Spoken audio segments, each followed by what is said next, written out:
అధికారం పోవడంతో కేటీఆర్ ఏదేదో మాట్లాడుతున్నారని విమర్శించారు ప్రభుత్వ విప్ బీర్ల ఐలయ్య.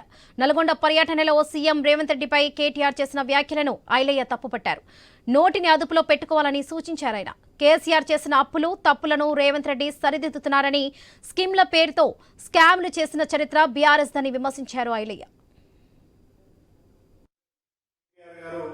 నల్లగొండలో మాట్లాడిన మాట చూస్తుంటే తెలంగాణ ప్రజలు ముక్కు మీద వేలేసుకుంటున్నట్టుగా మాట్లాడుతుండు.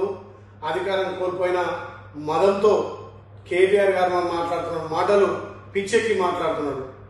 ఇక తెలంగాణలో గౌరవ ముఖ్యమంత్రి రేవంత్ రెడ్డి గారి నాయకత్వాన ఒకవైపు అభివృద్ధి, ఒకవైపు సంక్షేమం జరుగుతుంటే ఇవాళ నల్లగొండలకు వచ్చి అవాక్కులు చెవాక్కులు మాట్లాడుతున్నాడు. కేటీఆర్ నోరు అదుపులో పెట్టుకొని మాట్లాడమని చెప్తున్నాం.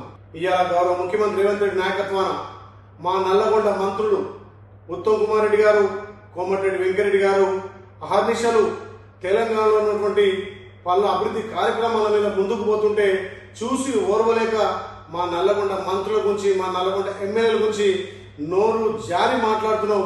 తస్మాత్ జాగ్రత్త. టీఆర్ఎస్